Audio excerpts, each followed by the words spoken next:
Old-Fashioned Murder and Mayhem, Diamonds, Gold, Politics, and Murder. Benjamin Nathan, 1870. Coachman Patrick McGovern was outside, washing the walkway in front of the swanky Fifth Avenue Hotel where he was employed, in the early morning of July 29, 1870, when he heard frantic cries of "Murder!" ringing out from across the road at number 12 23rd Street. His attention was drawn to the two sons of Benjamin Nathan, a wealthy New York stockbroker, who were clad only in long nightshirts, standing in the doorway of their posh four-story home and behaving erratically. The younger man, Washington Nathan, 22, was known for his hedonistic habits, and McGovern assumed the two were drunk. However, something about the tone of their pleas made him draw closer. Frederick Nathan, 26, appeared to have blood on the extremities of his white nightshirt. With a jolt of shock, McGovern realized this was no prank. He immediately whistled for Patrolman John Mangum, who was a short distance down the street. Soon all four men crowded into the entryway of the 23rd Street brownstone, where the excited Nathan men led them toward the stairs. Washington remarked, "What is this?" and leaned over to pick up an iron object with traces of blood and gray hair clinging to it, propped beside the door. He handed the instrument to the officer as they made their way up 2 floors, where they were met with the most gruesome sight. Lying in the doorway between 2 rooms and near a makeshift bed was the blood-soaked and badly battered body of 56-year-old Wall Street scion, Benjamin Sextus Nathan. Welcome to another episode of Old-Fashioned Murder and Mayhem.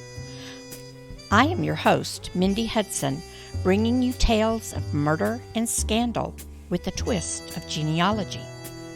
The story, Diamonds, Gold, Politics, and Murder, relates the fascinating mystery of the July 1870 murder of Benjamin Nathan, a descendant of Sephardic Jewish pioneers whose Portuguese ancestors had fled the Spanish Inquisition, and whose presence in America can be traced as far back as 1749. Among their ancestors were many key figures who were instrumental in the success of the American Revolution and the founding of New York and Wall Street.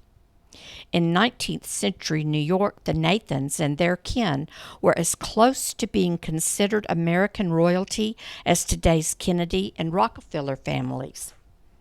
Therefore, the brutal and unexpected death of multi-millionaire patriarch Benjamin Nathan sent shockwaves throughout the entire nation.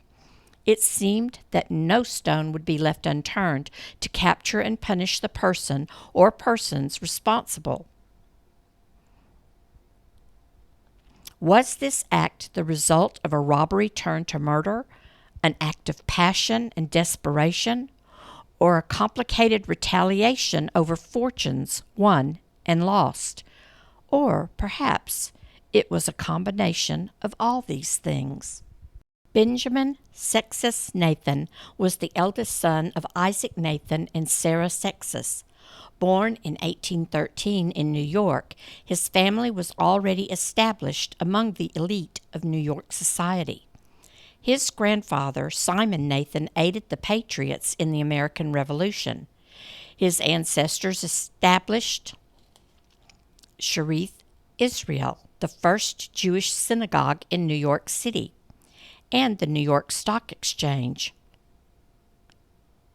Benjamin married Emily Grace Hendricks, a daughter of another prominent Jewish family, and the marriage produced 11 children. He was a successful stockbroker on Wall Street and had risen to vice president of the New York Stock Exchange, president of the Synagogue of Sharif Israel, a founder and president of Mount Sinai Hospital, and a member of the exclusive Union Club and St. Nicholas Societies. It was said that the Nathans were welcomed anywhere they wanted to go. The 23rd Street Nathan home was a showplace of elegance. New York's 1865 tax records showed that Nathan owned several parcels of real estate, 3 carriages, an expensive watch, a piano, a billiard table, and 590 ounces of silver. In the summer of 1870, Nathan rented a palatial house in Morristown, New Jersey, where the family stayed while the house on 23rd Street was undergoing renovations. In their absence, however, Ann Kelly lived in the New York brownstone with her son William, about 24 years old. He was a Civil War veteran who had suffered a leg injury and collected a disability pension. It was the annual custom of Mr. Nathan to observe Yahrzeit, the Jewish tradition of honoring a departed loved one by saying prayers in the synagogue on the anniversary of their death. August 5th marked the passing of Benjamin's mother, who had been deceased for over 30 years, yet it was a tradition he kept faithfully. The commemorative service was set to be held at the Sharif Israel Synagogue on Friday morning, July 29, 1870. Thursday, July 28th, Mr. Nathan arrived in New York from his summer home in New Jersey. That afternoon, he visited the office of Howard, Lapsley and Company, where he bought several stocks. Afterward, he and his sons, Frederick, 26, and Washington, 22, met at the home of his wife's sister, Constance Hendricks Lyons, wife of Julius J. Lyons, on 19th Street.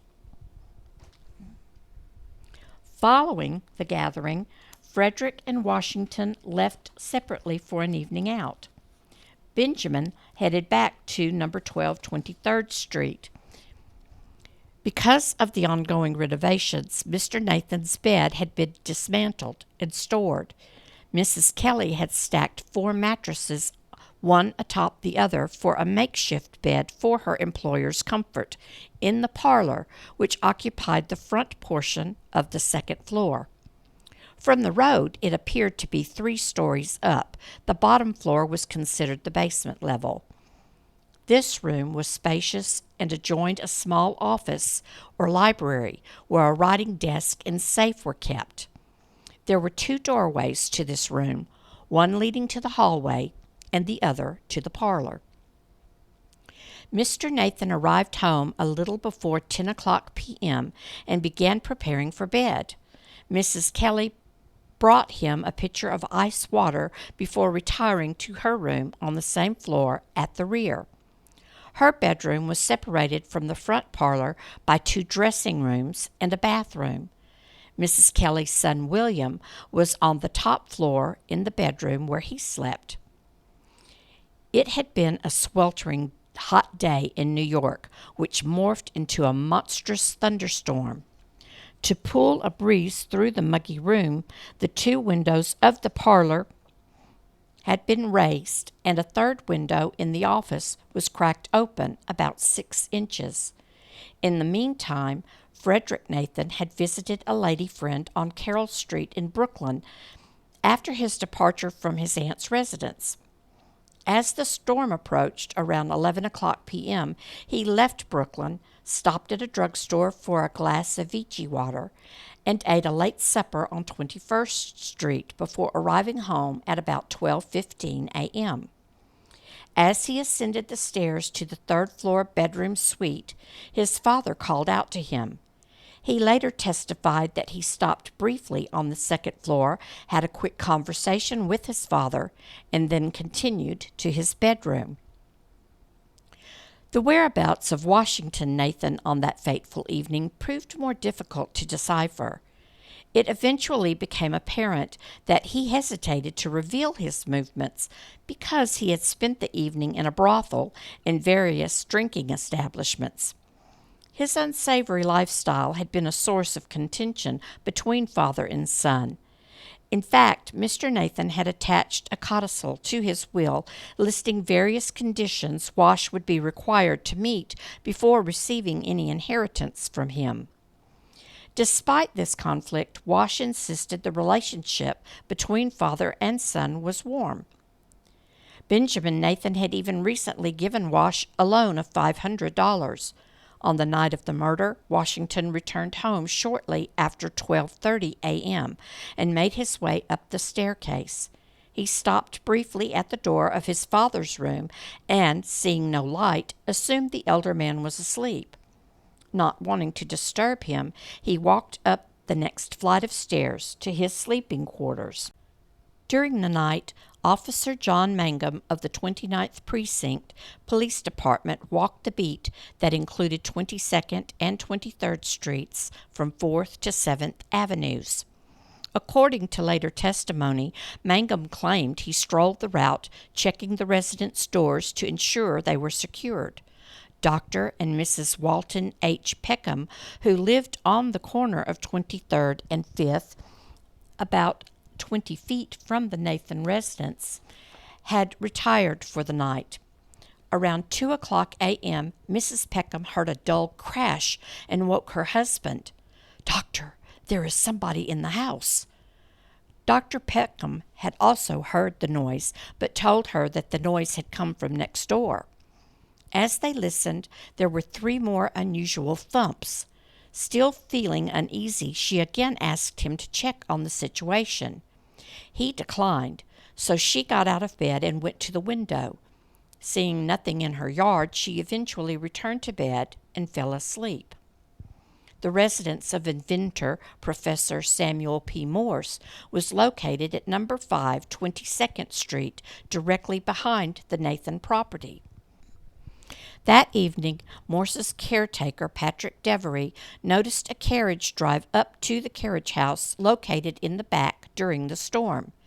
It lingered until the weather abated and then departed quickly. As the morning dawned, Frederick Nathan arose from his bed at 5:15 a.m. and looked in on his brother sleeping in an adjacent room. He returned to his room where he began preparing to dress for the memorial service. Across the way, General Frank Blair, who was staying at the Fifth Avenue Hotel, arose from his night's rest and went to close the window blinds. He saw a young man with side whiskers, later identified as Fred Nathan, sitting by his window at number 12 on the 3rd floor, dressed in his nightshirt. He also observed the front door was ajar at about a 45-degree angle. A short time later, Washington Nathan also arose and descended the stairs to wake his father. The door to Mr. Nathan's room was partially open, so the young man peered inside. He didn't see his father in the makeshift bed, and for a moment thought the elderly gentleman had already risen for the day. However, something on the floor caught his attention. Moving into the room, he was met with a most horrific sight. Lying on his back in the doorway between the parlor and the office was the bloodied and beaten body of his father. Wash screamed and ran up the stairs to alert Frederick. As both young men entered the room, the scene that greeted them was shockingly gruesome. The floor was saturated with blood, and spatters could be seen on the walls and doorway connecting the parlor from the office. The old man was lying on his back, his nightshirt soaked in his blood, particularly on the lower extremities. His face and head had been battered beyond recognition, and 2 or 3 fingers of his right hand were broken. Fred kneeled on the floor, cradling his father, hoping for some sign of life. There was none. Washington raced to the front door to call for help. Fred soon joined him. Both were hysterical and shouting, "Murder! Police!" Across the road at the Fifth Avenue Hotel, Patrick McGovern had started his day by washing down the front walk. Seeing the 2 young men in their nightshirts, he assumed they were intoxicated.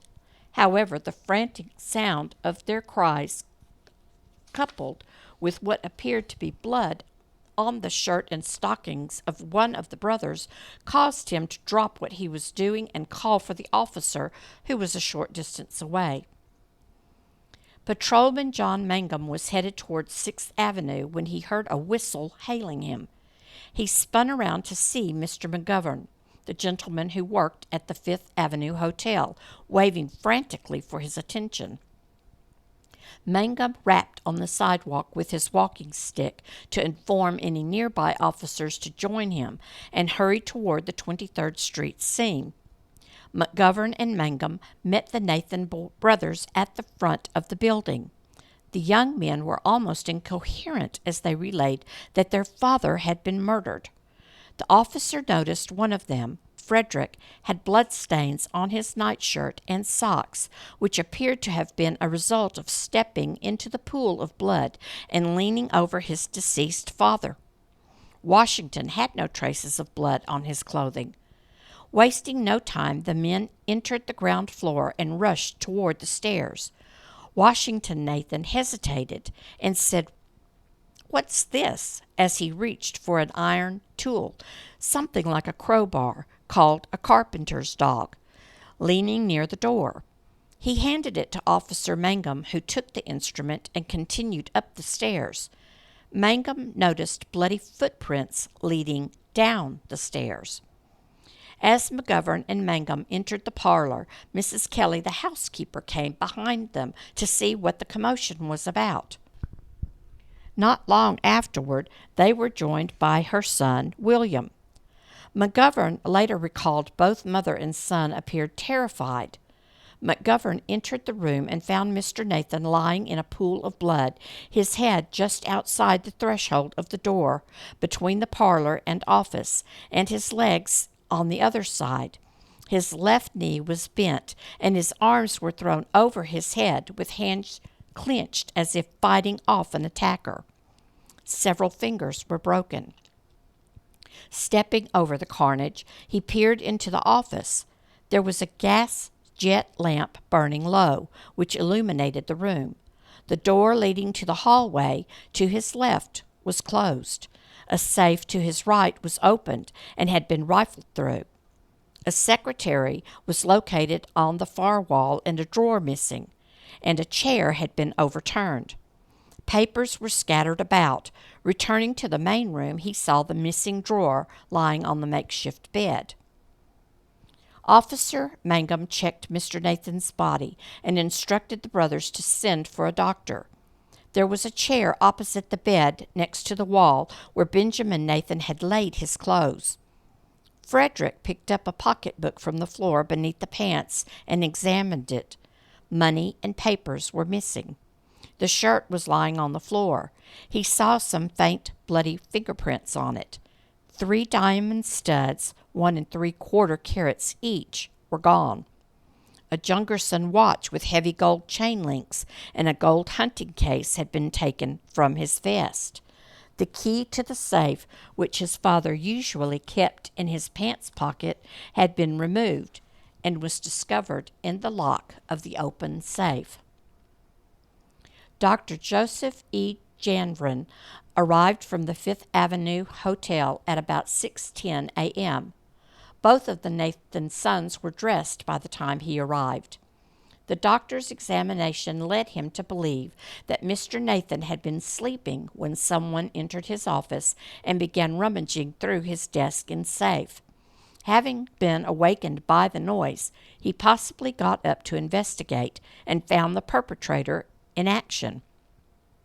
Although extremely nearsighted, the older man ran into the room to attack the thief, who immediately used the dog to slam against Nathan's head, sending him falling to the ground. The blows continued as the victim tried to shield his head with his hands, thus receiving the blow that broke his fingers. He may have tried to crawl away as the murderer brought the tool down on the back of his head, crushing his skull. Dr. Janvrin concluded Mr. Nathan had probably been dead for about 3 or 4 hours. Presently, Superintendent John Jordan and Captain James J. Kelso arrived at the scene. They called in Detective James Bennett to gather evidence. In describing his observations during the inquest, Bennett stated that he arrived at the residence on 23rd Street around 9 a.m. He noticed marks of blood on the stairs of the front stoop entering the house. There were also marks of blood from stockings leading from the second floor, where the body was found, up to the third floor. Bennett measured the prints and found they matched the stockings worn by Frederick Nathan. He checked the bathrooms for traces of blood, but found none. Neither was there any sign of blood having been cleansed in there. An inspection of the drains and the sewer leading away from the house showed no evidence of blood. The doors leading out the back to the carriage house were also checked and found to be secure.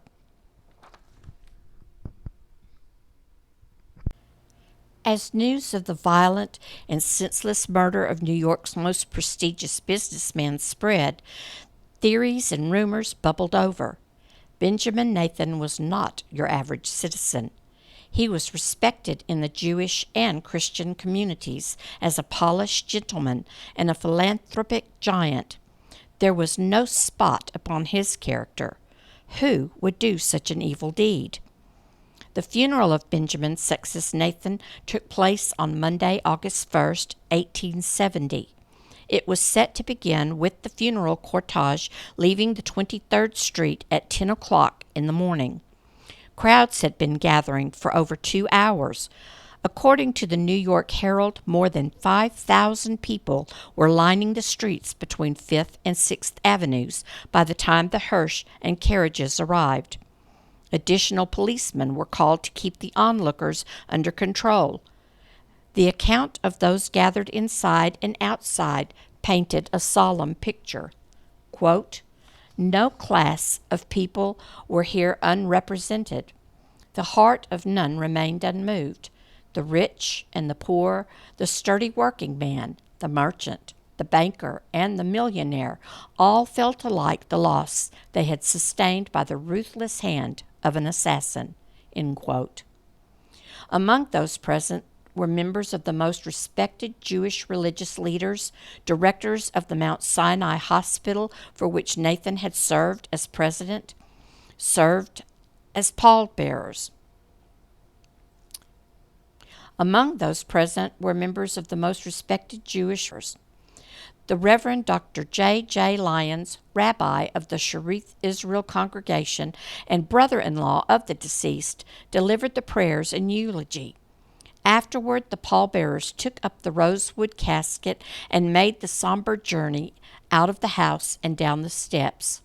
The crowds that had been shuffling and murmuring fell silent and still as the coffin slid into the hearse and the mourners began their procession down the street toward the Beth Olam Cemetery, where the service was concluded and the body lowered into the grave.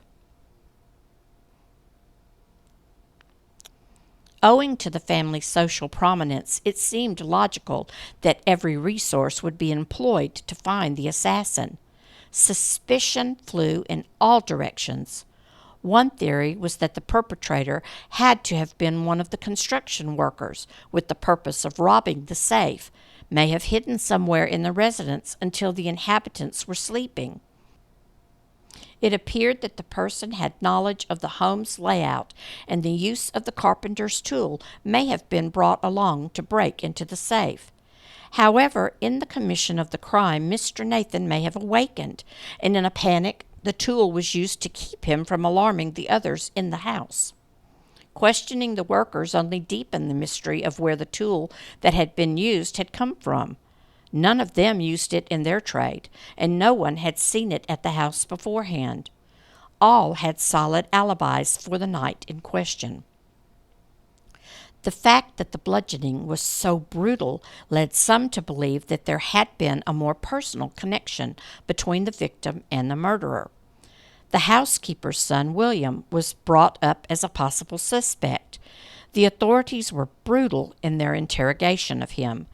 They embarrassed him and his mother by bringing out the fact that he was born illegitimate, a detail that had no bearing on the case. He was even accused of desertion from the army during the Civil War. This was not a true accusation, as he had been wounded in the war and even received a pension.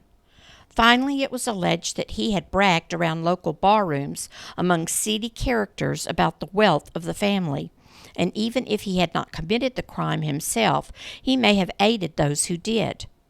Nonetheless, no solid proof could be found implicating him.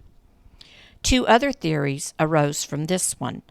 The most shocking was that Nathan's son, Washington, had committed the murder. It was well known that the young men spent time among theater people and citizens of ill repute. He frequented brothels and was often intoxicated and unruly. His father had set him up in business the previous year to steer him into more honorable pursuits. In those days, every official document had to have stamps attached to them. Washington was tasked with the job of affixing those stamps to documents coming from his father's firm. There were usually so many stamps on some of the papers that one stamp would be placed partially over another to fit them on the document. Washington figured out a way to cut some of the stamps in half to make the stamp appear to be two. His fraud was discovered, which caused great embarrassment for Mr. Nathan. Hoping to bring his son into line, he had affixed a codicil to his will that required Wash to clean up his act and to marry a Jewish woman before he could inherit anything from the estate. People speculated that Wash was angry over the restrictions, and perhaps the murder was in retaliation for that. Maybe he had requested money and was rebuffed, leading him to lose control. Nevertheless, despite the indiscretions of Wash, it was doubtful he could have hurt his father. By all accounts, the two had a good relationship. He understood that the patriarch was trying to guide him. He was also aware that the safe at the 23rd Street house did not hold the family jewels or the will. Those were kept in a more secure safe at the office on Wall Street. Washington and Frederick stayed at the New York house throughout the week when their father wasn't present. If they or anyone else closely connected with the house had wanted to rob the office, they could have done it any time Mr. Nathan was in the New Jersey residence without resorting to murder. That left one more possibility. It was an outside job done by professionals. This theory was the one that Superintendent Jordan and Captain Kelso favored.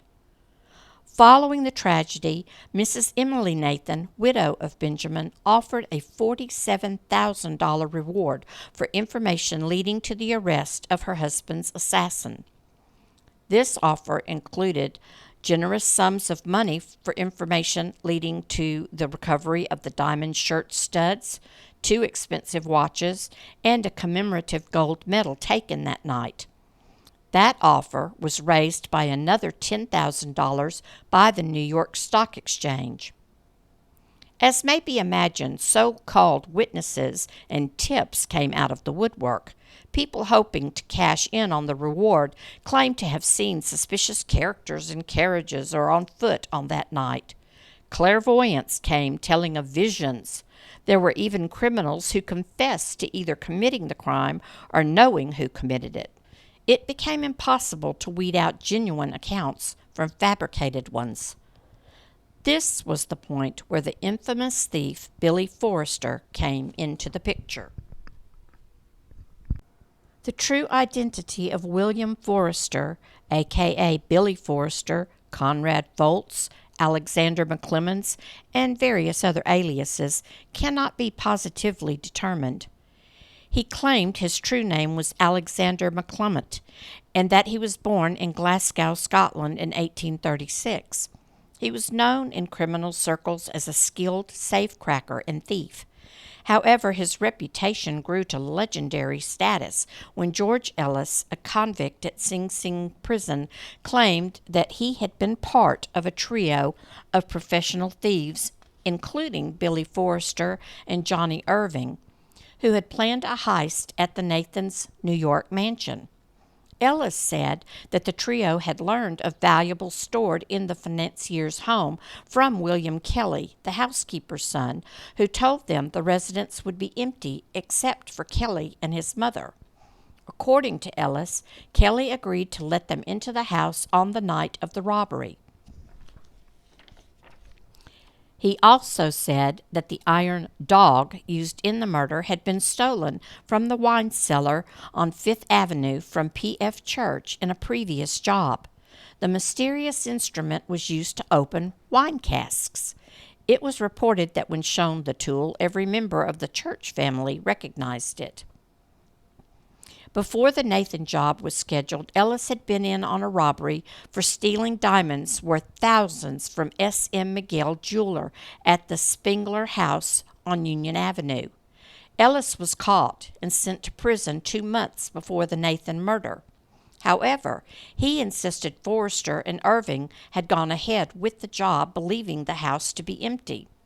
Ellis believed Forrester was the one who cracked the safe and that the unexpected appearance of Mr. Nathan necessitated the use of lethal force to avoid capture.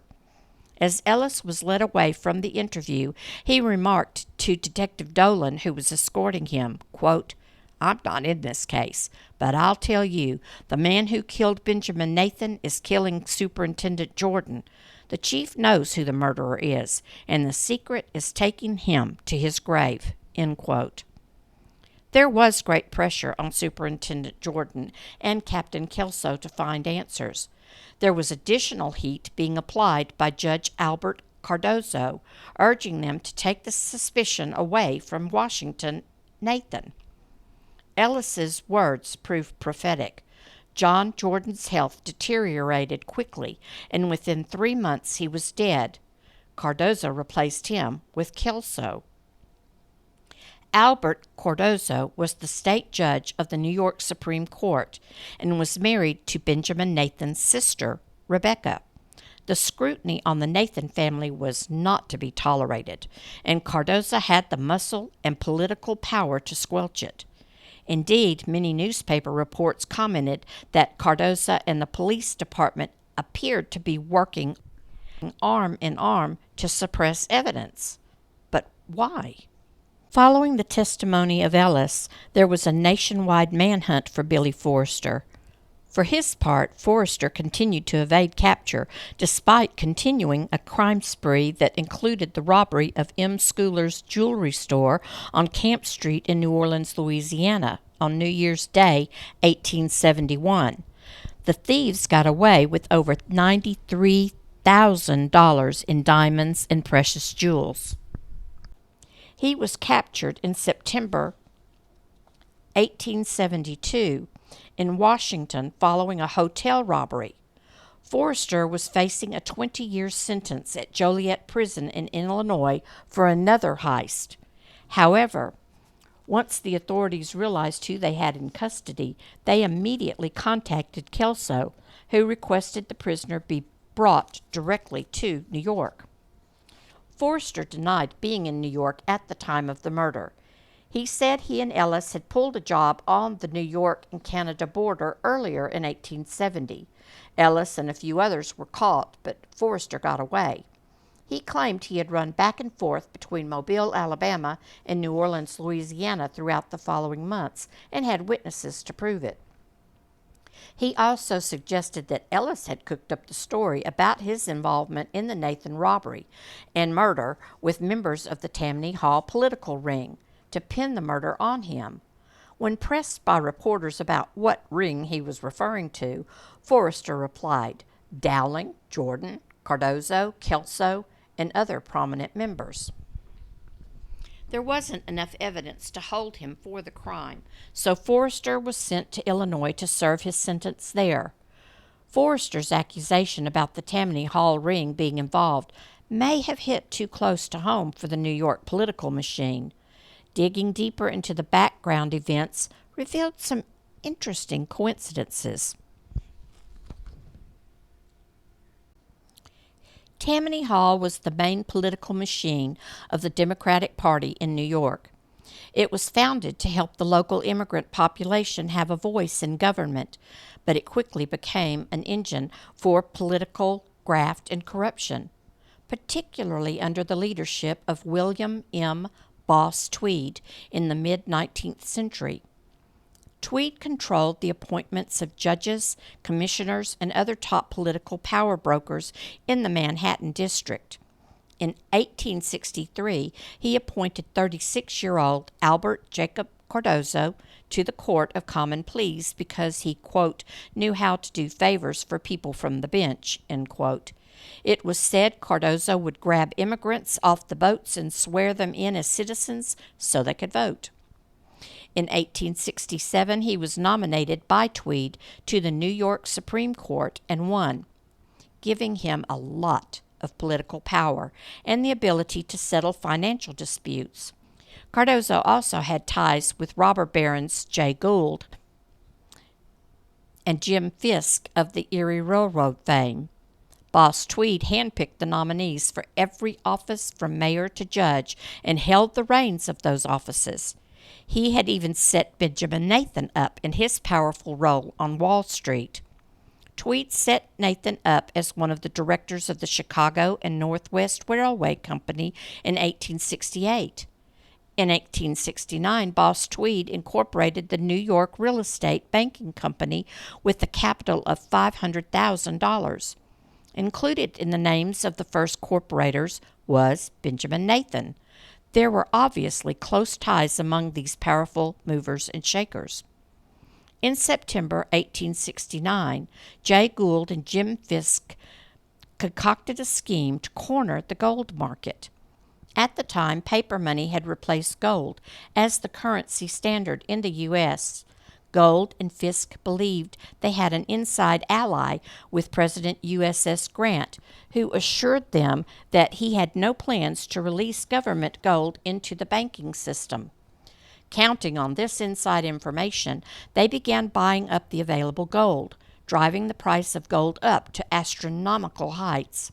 When Grant realized he had been played for a fool, he released the government store of gold, which caused panic on Wall Street. The market had to close, and many investors were left bankrupt. The event was dubbed Black Friday, and the repercussions of it were felt for years afterward. Gould and Fisk should have lost everything, but Cardozo stepped in and saved them by invalidating Fisk's contracts, thus preventing him from being responsible for payment. How this scandal affected Benjamin Nathan is unknown. However, he was undoubtedly caught up in the middle as he was a top broker. Could it have been that the perpetrator of Nathan's demise was not seeking money and valuables, but documents that may have been in Mr. Nathan's possession? And whoever he was, upon being discovered by the old man that night, used excessive force to ensure the suppression of his identity? Things began to unravel for the Tammany Hall ring in 1871, when questions began to circulate about the excessive amount of money being funneled into Tweed's projects. On July 29, 1871, 1 year after the death of Benjamin Nathan, the New York Times published an article entitled "Gigantic Frauds of the Ring Exposed." At the same time, Cardozo's association with Tweed put him under the spotlight. He was implicated in Gould and Fisk's 1868 Erie Railroad takeover from Cornelius Vanderbilt, and again in the cleanup of Gould and Fisk over the Black Friday scandal. To avoid prosecution, he resigned in 1872. In the following years, the Nathan family's place in New York society began to nosedive. The notoriety that followed young Washington Nathan because of his lifestyle haunted him. Suspicion about his guilt of patricide hung over him like a mantle, and he could not escape it. Instead, he plunged deeper and deeper into the seedier dregs of society. In 1879, he was again in the newspapers due to a shooting affray. According to newspaper accounts, Wash had been keeping the company of a woman known as Bertie Bell or Miss Barrett. But in April 1879, he began keeping company with a beautiful young actress named Alice Harrison. In a fit of jealousy, Mrs. Barrett followed Wash to Miss Harrison's residence and stormed in, firing once at her and twice at him. Fortunately for all concerned, she missed Miss Harrison, who fled out the door, but wounded Wash in the neck. His wounds were not life-threatening. Nevertheless, Mrs. Barrett continued to stalk him even when he fled the U.S. for Paris. A few months later, Emily Grace Nathan, widow of Benjamin, succumbed to pneumonia and passed away. She left sums of money to various charities, but the bulk of her estate was left in trust to her children and grandchildren under the condition that they marry within the Jewish faith.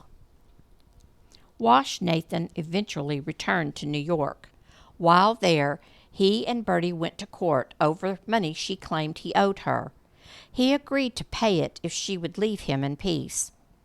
In April 1881, Washington married a divorcee named Mrs. Nina Mapleson Arnott, a Protestant woman. He and his wife moved to Paris, where he lived until he died in 1892 at 44. It was reported that he was a broken man and practically penniless. Frederick Nathan married his cousin Maud Nathan, who was a labor activist and well-known women's suffragist. Frederick was one of the oldest members of the New York Stock Exchange, remaining active up through the week of his passing in 1918. He was 74.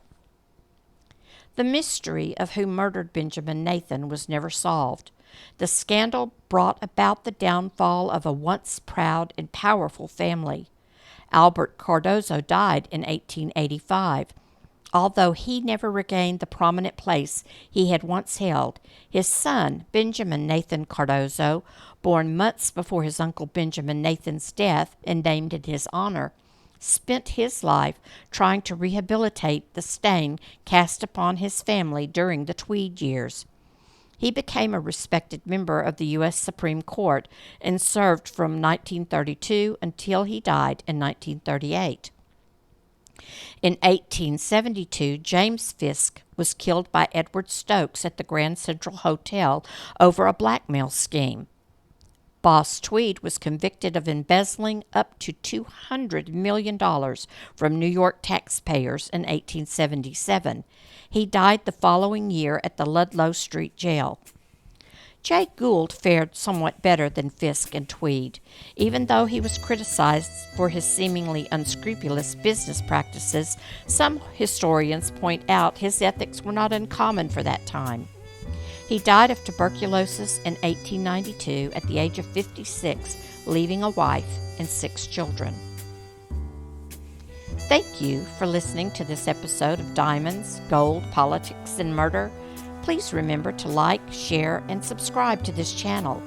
I appreciate all the comments and encouragement from my listeners. I've also had a few suggestions from subscribers for future stories I'm working on.